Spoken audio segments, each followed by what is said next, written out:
Today, I can confirm that North Korean troops have been sent to Russia and that North Korean military units have been deployed to the Kursk region.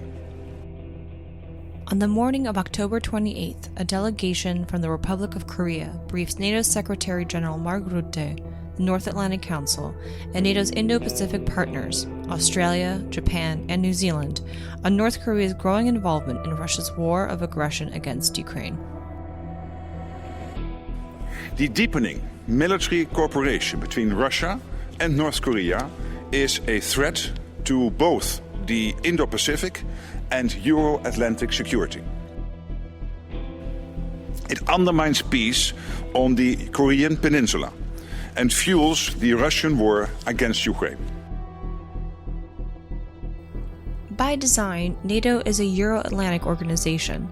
Yet over the past several years, especially since releasing its new strategic concept in 2022, NATO has underlined the need for stronger and deeper cooperation between the alliance and its Indo-Pacific partners. NATO might be a regional organization, but the security challenges it faces are global in nature. The Russian invasion of Ukraine has really, in the eyes of many in both regions, sort of solidified the idea that the two regions are connected and that what happens in one region is important to another region. So I think it's structurally quite hard for it to adapt to a world in which there is basically more than one superpower threat now. There was only one in the time that it was designed. The key issue for us for the time being is China's deepening strategic partnership with Russia and the support that China is providing to Russia's defense industry. And having NATO there as another check and balance against rogue states and hostile powers, to include the North Koreans obviously, is significant.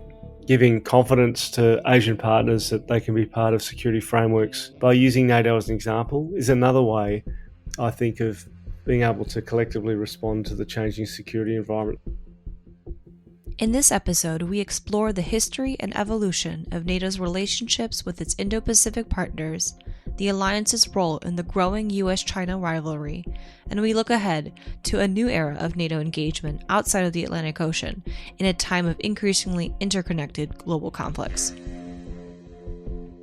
In this series, we are going on a deep dive into why NATO, 75 years in, remains an integral security guarantor for the United States, for Europe, and for those still waiting for membership. Throughout this series, we'll be hearing from people who have dedicated their careers to serving, understanding, and educating about NATO's mission, its work, and its role in preserving transatlantic security. I'm Natalia Kapitnik, Director of Communications at the Foreign Policy Research Institute. I'm Rick Landgraf, Senior Fellow in the Institute's Eurasia program, and this is The Ties That Bind. NATO at 75 and beyond. Thanks for joining us. My first guest is Peter Olive. Pete is a former senior officer in the United Kingdom Royal Navy with extensive policy and operational experience in both the Indo-Pacific and Euro-Atlantic. Pete is now a senior adjunct fellow at the Honolulu-based think tank Pacific Forum, where his work focuses on the link between Indo-Pacific and Euro-Atlantic security. Pete is also a senior advisor at the London-based strategic intelligence firm, Hemings. Pete, welcome to the show. Thanks. Thanks for having me to this show. My second guest is Dr. John Hemings. John is a senior associate director for the Pacific Forum. He is an expert on alliances in the region and has lectured and designed research programs that connect Euro-Atlantic security with the Indo-Pacific. In 2023, his research on Hawaii's exclusion from the NATO defense obligations was picked up by a number of prominent media sources, including Newsweek and CNN. John, thanks for joining us. Thanks for having me. John, I'd like to start with you today. So NATO is an alliance and an international organization that comprises 32 member states across North America and Europe. It has core responsibilities which include crisis management, collective security, and above all, territorial defense of NATO territory in North America and Europe. So why then should NATO care about the Indo-Pacific region? Yeah, thank you, Rick. It's a great question, and I think it's probably the fundamental question for today's discussion. What are the interests for the Indo-Pacific region, which seems to many Europeans so far away from the sort of core area of responsibility for the alliance? I'd start with, the Russian invasion of Ukraine has really, in the eyes of many in both regions, sort of solidified the idea that the two regions are connected and that what happens in one region is important to another region. Secondly, the United States, a core preeminent member of NATO, of the NATO alliance, has deep equities in the security and maintaining security and peace in the region. And if that country goes to war, that has a knock-on effect with the other NATO members. So whether or not they abstain from that conflict, they cannot help but be affected by it.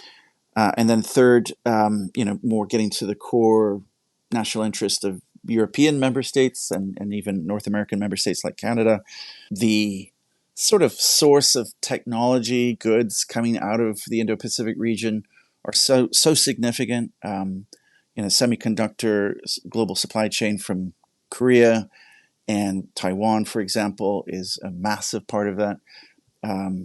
European trade going through the South China Sea is some 40%, according to the Center for International Security Studies, a Washington think tank.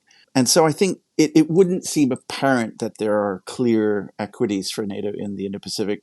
And it's not to say that NATO needs to be in the Indo-Pacific, but the question, if we just take a step back and say, what are the interests and why should NATO care? I think that laying out those three is pretty significant. Yeah, Pete, do you have anything to add to that? Yeah, I'd agree with all that. And I think say the dial is definitely moved for NATO. So if you look at the sort of 2022 declaration of the People's Republic of China as a strategic challenge, I mean, that would have been unthinkable the year before. So clearly the member states of NATO are noting the deteriorating situation in the Indo-Pacific and are concerned about it. And as John sort of indicates, they're worried as well that it's going to draw US attention away. That being said, though, I'm not sure the speed and direction of travel is necessarily keeping up with things. So while NATO has done things like increase its cooperation with Indo-Pacific partners on things that are going to directly affect NATO territory, so things like cyber or hypersonic missiles, I don't know if it's yet been able to fully pick up on some of the implications of what would happen if a crisis were to break in the Indo-Pacific. And I'll give you three examples just to sort of try and add a bit of granularity there. South China Seas, I mean, we're just a mistake or a misjudgment away from a crisis there now. If you look at the number of competing, grey-hulled, grey-painted military assets that are now sort of in that region, and that's not just going to affect the sort of the bordering states of the South China Seas. That's going to bring in China, the US, potentially even Russia, all of which is going to have security implications over in the Euro-Atlantic zone, and almost certainly going to have an economic implication, as if trade takes a hit, which it almost certainly will. If you look at the Korean Peninsula, it's been out of the news recently, but the situation is deteriorating there. I think it's been described as the worst situation since the end of the war in '53. If it were to go badly wrong there, while of course the expectation is it would be the US and the Republic of Korea, South Korea, who are at the front of any kind of response to North Korean aggression. If that were to turn into something major, you could see the situation where the dormant UN command gets reactivated. All those armistice sending states from 1953 receive requests to provide support, and a lot of them are also NATO countries. And then, of course, there's the biggie, if you like, Taiwan, which the situation is definitely not heading in the right direction. So you've got the People's Liberation Army, the PLA, increasing its size and capability massively. 100 new advanced strike fighters just in last year alone. They added to their their available capabilities, and the same across maritime and rocket forces and other things. And that's coinciding with a period where other parts of President Xi's Chinese dream, the sort of economic, societal development of China, are looking a bit faltering, a little bit, like not heading in the right direction. If that were to turn into some kind of threat to the party's authority, to the Communist Party's authority, to Xi's authority, you could well imagine situations where some kind of external aggression might be the way they go to sort of get around that issue. And that coincides again with increasing sort of strength, the anaconda sort of squeeze it's been described of Taiwan, in attempt to sort of coerce the islanders into some kind of dialogue around reunification, and it hasn't worked. The Democratic People's Party, which has been ruled for the last 2 terms, was again re-elected and are clear in their intentions. Finally, you've got a situation where China had been well ahead on its military capability. It got a really good sort of running start ahead of everybody else.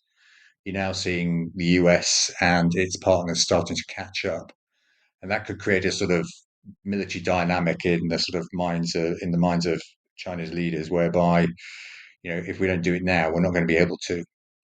So I think that all adds up to some of these crises, and maybe are not so far off as particularly NATO's European members might care to believe, and the consequences of them could be huge, to the regional balance of power in the Indo-Pacific, certainly to drawing away US attention to that region, and certainly economic. I think Bloomberg, it was, that estimated a Taiwan crisis would cost the global economy something like 10 trillion US dollars. That's 10% of the global GDP. It's probably likely to be a bigger hit than that. And you've also see the autocracies of Eurasia, so Russia, North Korea, China, as well, of course, as Iran, increasingly operating in coordination, if not in exactly alliances or specific alliance of the four of them. Whereas Europe, in particular, is still tending to treat the Indo-Pacific as a place that is a long way away. They're not sort of coordinating that way. So there's a lot of drivers there that I think, yes, it's been noted by NATO, but not with maybe the urgency that's needed. For more context on NATO's current role in the Indo-Pacific and how we got here, Rick spoke with Gwendoline, the head for global partnerships in the Political Affairs and Security Division at NATO headquarters, where she oversees NATO's policy with China and NATO's Indo-Pacific partners. From your perspective, what is NATO's current role in the Indo-Pacific region? I think it's important to start by underlining that NATO is and will remain a regional organization, which is an alliance focused on protecting the members in the Euro-Atlantic area. This is what we are meant to do by treaty, by the Washington Treaty, which was signed in 1949. So there are clearly treaty limitations. That's one thing. Then, after the end of the Cold War, as I mentioned earlier, we have developed a network of partnerships, and we have now about 35 partners. And among those partners, we have 4 in the Indo-Pacific region. And the notion of building security through establishing partnership with other countries is really at the core of NATO now. It's really how NATO goes about its business. And it is something that has been recognized after the Cold War through the adoption of one of NATO's core tasks, which we call cooperative security. So during the Cold War, it was all about collective defense. But after the Cold War, we added more core tasks, and one of them is cooperative security, and this is where our partnership network fits into. Now, in terms of the Indo-Pacific, more specifically, this is a relatively new notion to NATO, in fact. But this is something that has now sort of been established under NATO's agenda. The former Secretary General, Stoltenberg, who's just stepped down, used to say that what happens in the Indo-Pacific matters for Europe, and what happens in Europe matters for the Indo-Pacific. But this notion of a link between the two regions has been actually, for the first time, mentioned only 2 years ago, when we published our new strategic concept in 2022. So this is a very, very recent notion here at NATO. I think we recognize that security is global. We are regional. That's our mandate, to protect European and allied territories. But we need to have a global outlook. We need to be well connected. Challenges are global, they know no borders. And we need to better understand challenges coming from outside the Euro-Atlantic zone. And we have developed over the years a strong, very strong partnership with 4 partners that we have in the Indo-Pacific, and with which we are seeking to expand our interaction at all levels. We are seeking to increase cooperation where we have common interests, where we have shared security challenges. We want to be able to talk about it. We want to be able to assess those challenges together and potentially work together on these, on how to address those challenges. But it is not about NATO moving into the Indo-Pacific. This is not about NATO moving military assets into the Indo-Pacific. This is not about NATO becoming a security provider in the Indo-Pacific. Right, and as you mentioned, the 4 countries in the Indo-Pacific region that NATO has former partnerships with, these are New Zealand, Australia, Japan, and South Korea. These 4 countries, does NATO meet with them on a 1 versus 32 basis, or is it as a group of 4? How is that structured? So we have long-standing partnerships with the 4 of them, and these have started as purely bilateral partnership. Like I said, this notion of the Indo-Pacific region, or the IP4, as we often say in shorthand, is relatively recent for NATO. So we started these partnerships, for some of them back in the 90s, and they have developed at different pace. For example, with Australia, Japan, and Korea, we have developed a very strong operational interaction when NATO had an operation in Afghanistan. After the withdrawal of the ISAF mission, not the withdrawal from Afghanistan altogether, we started to develop political dialogue, in particular with Japan, in particular with Australia. So these relationships have their own pace. They're different. These are 2 very different partners.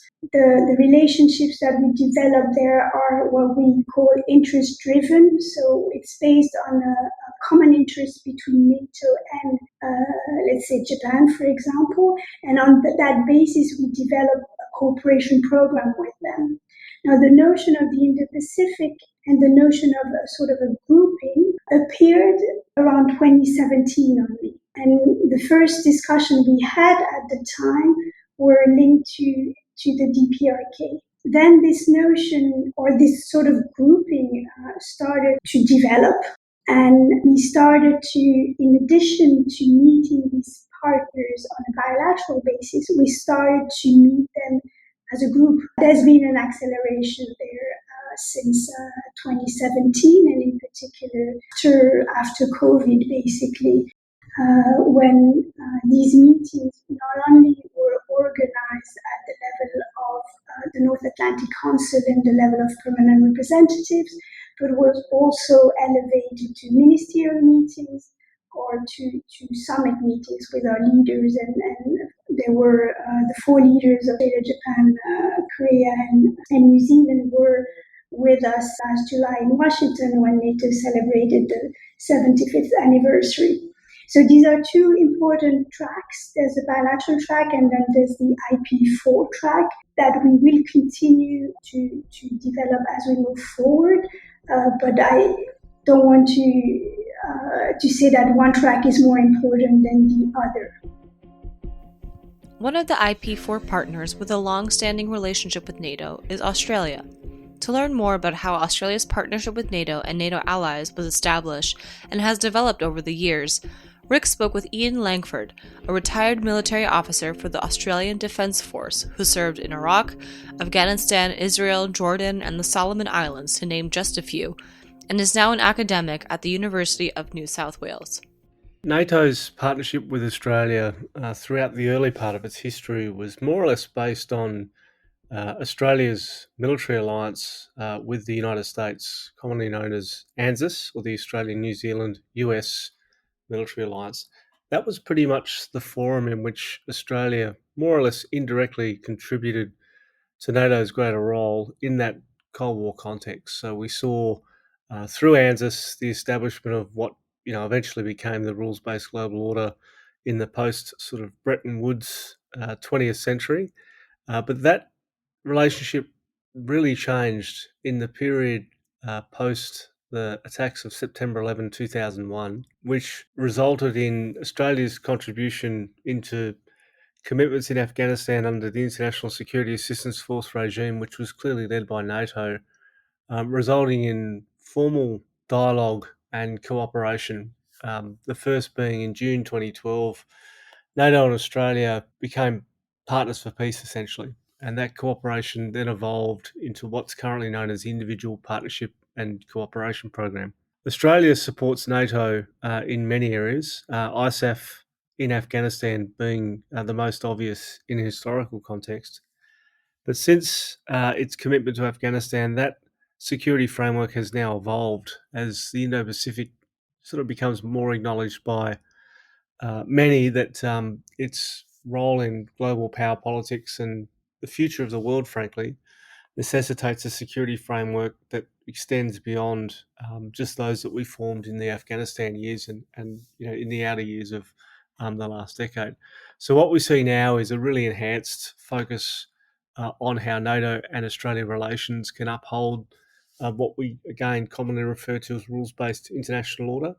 And there are areas of interest and priority with cyber defence, hybrid non-traditional threats, even just virtues and the value of bringing a values-based system to security frameworks to include women, peace and security, as well as the impact of technology on the security sector, what it might mean for military and non-military threats. So Australia's relationship with NATO really has now diversified beyond merely security commitments into a much more complex and capable framework, which really does reflect the security environment that we're now all operating in. And I'll just highlight a really good and apparent example of that has been the nexus between security in North Asia and security in Europe, manifesting in the war in Ukraine, where we now see reports of North Korean soldiers joining Russian forces in that theatre in Europe. And that's a really obvious example of the security interdependencies between the area that is traditional to NATO and the North Atlantic Alliance more broadly, but also now the spreading impacts and influences of a global security system where an event somewhere might mean actions anywhere. And so what that necessitates is for Australia and NATO to really broaden their relationship, to think about the security state that we now live in and the cause and effect requirement for us to be much more broad in our focus and quite fulsome in its application. Yeah, you mentioned reports this week and going back a little bit further about North Korean troop involvement in the Ukraine war. That really helps us understand how these two theaters are so interconnected, the European theater and the Indo-Pacific theater, and the risk that this war in Ukraine may expand even further. I wanted to ask you a little bit about Australia and its role in supporting NATO-led operations and missions. Of course, Australia was one of the largest non-NATO troop contributors to the International Security Assistance Force, ISAF mission Afghanistan. Can you tell a little bit about what Australia contributed to that mission and what unique kind of capabilities Australia brings to the table with supporting NATO operations and missions? Absolutely. Many of your listeners would be aware that in the wake of the 9/11 attacks, Australia invoked its Article 4 provisions of ANZUS, which is commonly sort of understood as an attack on one is an attack on all. And so in the early phases of the Afghanistan response led by the United States, really commencing on around 17-18 October 2001, Australia was a troop contributor to that effort, which saw the collapse of the Taliban. And then as that mission evolved over the coming years into what would eventually become ISAF, led by NATO, Australia's commitment to ongoing security its obligations to bring security to Afghanistan, but think about the global war on terror more broadly, saw it as a partner for peace really extend its commitment to the levels that your question indicated. So by sort of the mid to late 2006, 7, 8, we had what constituted essentially a brigade in the Uruzgan province area, as well as contributions to various training schools, to ISAF headquarters itself, to many of the military supply lines of communication in and out of that country. And so our contribution was really focused on security effects in and around Uruzgan, but also some of the niche capabilities that we're able to provide in command and control, in logistics, in training.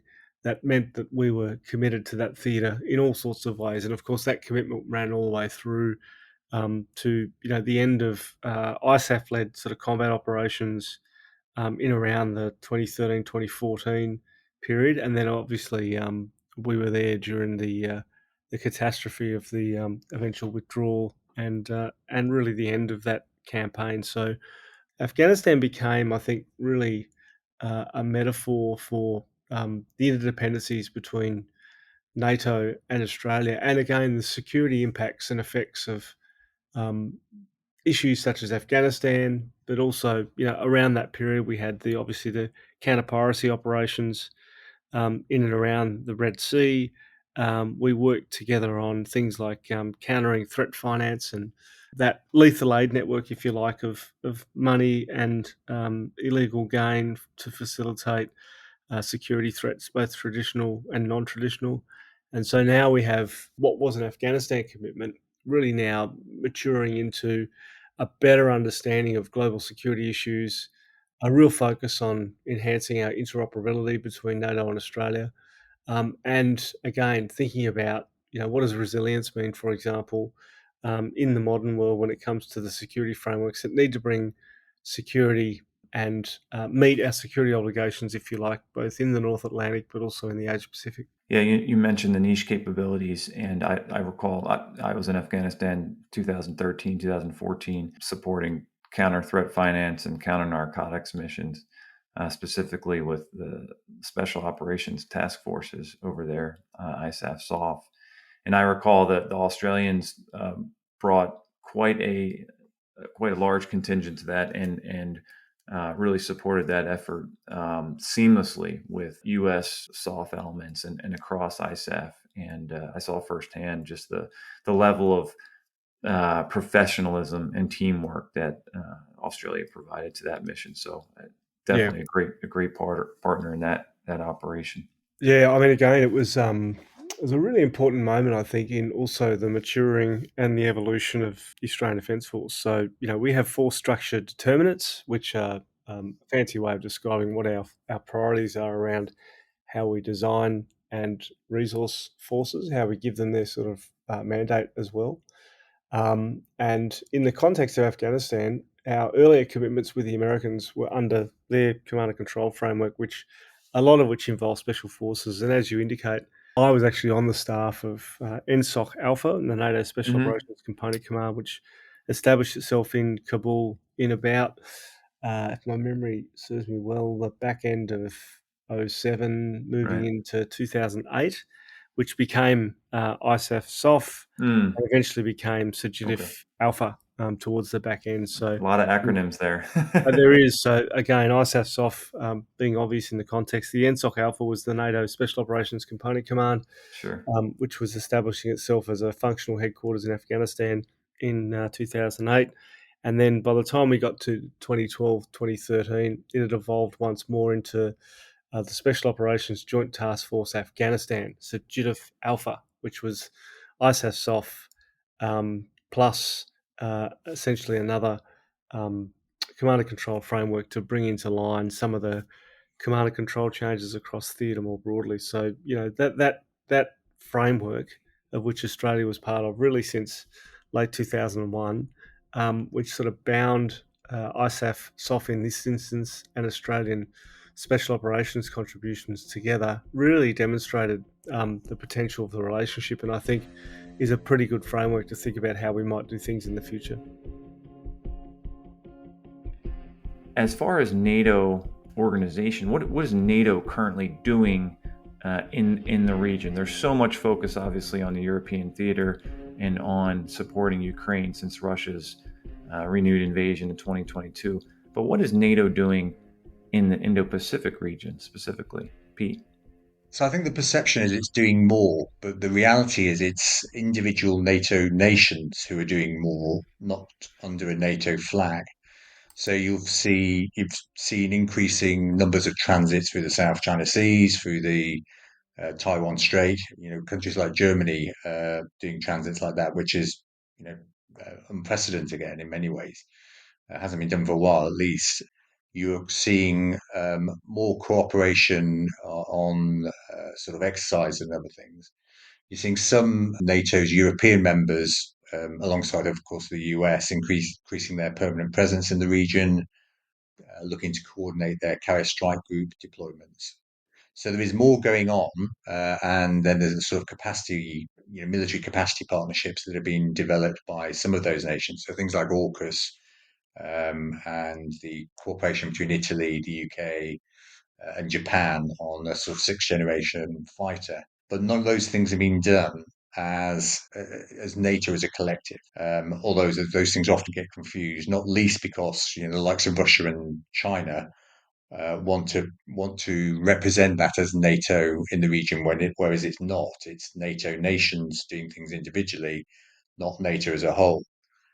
If you were to look at what NATO is doing collectively, it's a bit more muted and a bit one way. So some of those capability partnerships that I mentioned earlier, but also inviting the leaders of their Indo-Pacific partners, the so-called IP4, to their annual summit since 2022. But then when it came to even things like a proposed liaison office for NATO in Japan, that was vetoed. And a lot of the dialogue that's been going on, it's really been about how those partners in the Indo-Pacific can help out over the Ukraine situation, rather than about how NATO might help deter further aggression in the Indo-Pacific. So John, turning back to you, who are NATO's key partners in the region, and what is the history and the purpose of these partnerships as they stand right now? Well, it's a great question, Rick. I mean, you have what we call the Indo-Pacific Four: Japan, South Korea, Australia, New Zealand. This arrangement is a formal arrangement by which those countries have sort of official relations with NATO. They're not observers, they're not members, but they do have certain equities. They also have standardization agreements by which they seek to, drive equipment standards closer and more in alignment. Some, like Japan, have been much more active than others. I think the Japanese seem to be much further behind the other four in say the late 1990s, early 2000s, and so began to really push hard, having the more significant staff dedicated to NATO affairs in their Brussels embassy, getting more of their students to the NATO Defense College. So just trying to build up, the sinews, the people-to-people contacts. And then we've seen that in the Japanese defense think tank field, much more scholars and Japanese military academics focused on NATO and NATO affairs. So, as Pete said earlier, at the bilateral level, NATO in the Indo-Pacific is much more active. And I think it's in terms of the IP4, as they're called, that the development of that has been gradual, very formulaic. I think there's been in some areas, for example, defense industrial cooperation, areas of synergy, and we've seen those countries, for example, pulled in to non-NATO things, but that are related to Europe. I'll give you a classic example of this: the Prague Protocol, which was a 5G conference that the Czech Republic hosted in, I believe it was 2019, alongside the United States. And you could see by the member states, they were mostly NATO members and the IP4. So that's not an official IP4 thing, but the IP4 status has sort of afforded those four countries more involvement in some of those issues that are sort of cross-sector. They're not theater-specific, And then, of course, the obvious one with war in Afghanistan, where NATO and ISAF had a very strong remit from the international community to deploy troops and build up provincial reconstruction teams and so on. Japan, Korea, Australia, New Zealand all played very, very strong roles in that. Japan, I believe, was the second largest contributor of funding to the war in Afghanistan after the United States. South Korea had a provincial reconstruction team in Parwan near the embassy. And so they all worked under ISAF pretty smoothly, worked closely with the US. So in a sense, all of them having alliance relations with the United States is a sort of ease of passage for the four. They all have that sort of inclination to standardize in the same direction that the US equipment standards are set. But NATO also reinforces that. So yeah, just within in the perspective of defense industry and defense production and innovation, I think we've seen a lot of stuff happening that wouldn't necessarily be termed NATO official, but is helped by that IP4 construct. These partnerships grew out of concern with North Korea and yet also other concerns in the region and the increasing geopolitical competition between the United States and China. How does NATO factor into increasing competition in the region? I mean, again, NATO is not the US, so NATO is just a tool that is used by allies. And in the case of increasing geopolitical competition between the US and China, to us, what is important, what has been important over the last 5 years, is to understand how China's policies, China's action can affect Euro-Atlantic security. And you always have to remember this is our task, basically. It is Euro-Atlantic security. This is what NATO is meant to do. So what we have done over the last 5 years, that we have started to look more deeply how China can impact our own security here. So we can use NATO as a platform, as a transatlantic platform, to discuss, to understand China, to discuss it together, to build a common picture, which is very important, to have a common assessment, a common picture, and on that basis see whether there are areas where NATO should respond. We are just one actor. There are many different actors in this, of course, and for example, also the European Union. In what ways are China's actions affecting security in the Euro-Atlantic space? Can you point to some specific examples here? I think, we are looking at, in particular now, and I think that is the key issue for us for the time being, is China's deepening strategic partnership with Russia and the support that China is providing to Russia's defense industry. And we consider that it's a decisive enabler, actually, of Russia's ability to sustain its war against Ukraine. So that is a key issue for us, is how China is supporting Russia in the political sphere, with material support, with economic support, with dual use goods support that can also be used in the context of Ukraine. So that is one key area of concern. We are also watching how China is increasingly being assertive and using economic coercions to create strategic dependencies. We're looking at how it very aggressively asserts its illegitimate maritime claims, how it is interfering with democratic and academic institutions. And importantly for NATO, we are looking at how China is rapidly developing military capacity and capabilities without transparency. And that includes its nuclear arsenal. And there, I want to emphasize that we are not concerned about the fact that China is modernizing. I think we all do that, but we are concerned in particular by the lack of transparency. There are many other areas that I could mention. For example, China's attempt to shape new technological norms and standards, attempts to dominate new technologies such as AI and quantum. There are a number of issues, and what is important now at NATO is that while 5 years ago we had no discussion of China at NATO, now today consideration of China are well embedded into NATO's work. Turning now to the Indo-Pacific theater and Australia's role in the increasing U.S.-China competition. Previously, in this episode, we've talked with some guests about what NATO is doing in Indo-Pacific and specifically what allies are doing in the Indo-Pacific. There's been reports this year of an Italian, carrier strike group moving into the Indo-Pacific, doing exercises there. There's news about the British doing something similar. I saw just this past week that a New Zealand vessel went through the Taiwan Strait. So there's NATO partners, seems like, doing more things in the Indo-Pacific as a way to check China's ambitions and aggression in the area. So what is, obviously, geography matters here. Australia is in the Indo-Pacific. It's an Indo-Pacific nation. What is Australia's perspective on this U.S.-China competition we see in that region?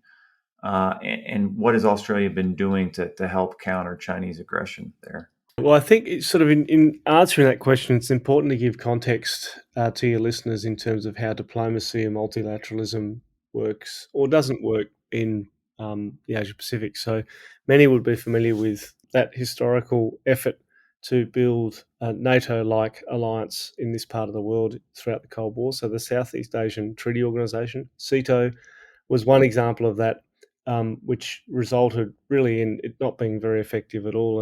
And out of that, through ASEAN and through some of the other alliance and diplomacy frameworks, this convention around non-interference has been largely agreed to in the context of how countries relate to one another and manage their security affairs in the period really since the end of the Cold War. So non-interference means that countries more or less mind their business and don't get involved too much. Now, again, if you read the NATO Charter, if you understand the importance of collective security, certainly it's difficult to reconcile that in the world in which we now live. And so what is clear as an opportunity for NATO in this part of the world is some leadership and I think some frameworks in terms of how security dialogues and structures might move going forward. Some people wouldn't be aware that, Japan's closest neighbor in terms of distance is actually Russia. And so, Japan is also, a NATO partner in the Indo-Pacific region, as indeed is Korea and New Zealand and obviously Australia in the frameworks that we've previously described. So to see a NATO dimension to the Indo-Pacific is very welcome. The opportunity for NATO members to be able to contribute to collective security through increasing presence, through maritime patrolling, through things like exercise Talisman Sabre, which is run in Australia every 2 years. Typically, that exercise was a bilateral capability demonstrated, if you like, focused on interoperability between Australia and the United States. But that's now also drawing in other members. Japan is one such, but also NATO members. But having NATO there as another check and balance against rogue states and hostile powers, to include the North Koreans, obviously, is significant. Giving confidence to Asian partners that they can be part of security frameworks by using NATO as an example is another way, I think, of being able to collectively respond to the changing security environments.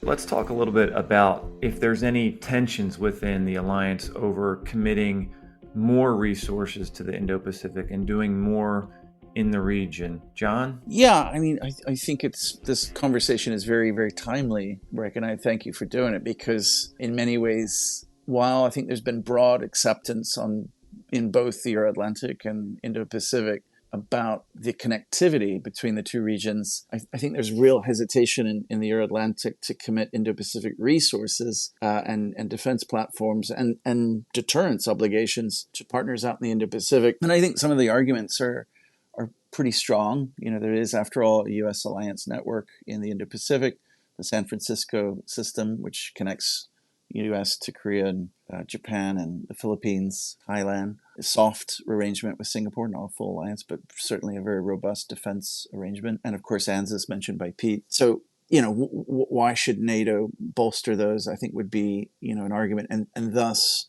weaken the amount of resources that can be deployed in support of, the war against Russian aggression in Ukraine, which I think all NATO members have, especially in Europe, where the core of the alliance's focus is, where they have very, very strong interests in seeing Russia thwarted in its attempt to take over Ukraine. So, John, shifting gears here a little, in what ways has the increased attention on the Indo-Pacific by some of the NATO allies on a bilateral basis or a minilateral basis, to what extent is this a hedging strategy to persuade the Americans to stay engaged in NATO? I guess, in other words, are the Europeans only paying attention to China because the Americans want them to? I think so. I think the initial drive. I'll start with the following statement. The 2022 security concept talks about the rules-based order. I lecture on the rules-based order, at different institutions, and I often think we talk about it without knowing what it is and why we're fighting for it. It's not U.S. primacy. It's not U.S. insistence on Taiwan being independent from China in order to contain China. We hear a lot of that messaging, which I think is sort of wispy and smoky. I think what it's fundamentally about is what type of order do you want to live in? One in which there was a broad set of rules that, yes, are not perfectly adhered to, but at least those rules are over everyone, including the largest power, the United States. Or do we want a system in which there is one superpower, the Middle Kingdom, China, which fundamentally, and so persuading European states to care about the Indo-Pacific is not just about talking about trade in the South China Sea or what Japan and Korea would love for them to do or what the United States would love for them to do. I think it's really important for us to try to understand those strategic possibilities at that top level. And I think what we're seeing in the European context, and Pete, again, you can correct me on this, we're seeing a lot more Europeans coming to the Indo-Pacific at the military side, the uniform side. And I'm hearing them speak, and I'm feeling like, they get it. They get that there's a sort of European story out here. Europe, after all, had a war 70 years ago, which was exactly about authoritarian, might is right, and about territorial aggrandizement. So the Europeans know this story, and I hear them pulling that out in their discussions over here in the United States with U.S. officials, and that's very heartening to see that. I don't think all of us really understand how connected the two regions are and how much Russia and China are going to treat them as connected as they tentatively but increasingly confidently move towards changing that balance of power in a way that reflects their authoritarian preferences. So NATO's role in the increasing U.S.-China competition, has NATO carved a role out for itself in this situation?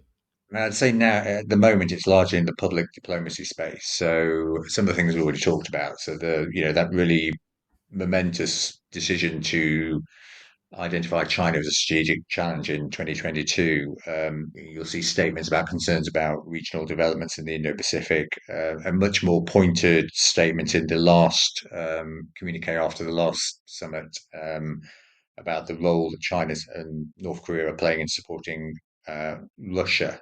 And some of those capability developments as well, which are sort of longer term, certainly longer than the 2027 deadline that has been given to the PLA to be ready for an attack on Taiwan, for example. But when it comes more to what could NATO do to help deter deterrence and defense within the Indo-Pacific, even if only from afar, I think there's more that could be done. But that's going to need some kind of change to the zeitgeist, I think, to get the sort of get over that sort of current disconnect that seems to be going on, where it's still considered as a distant problem.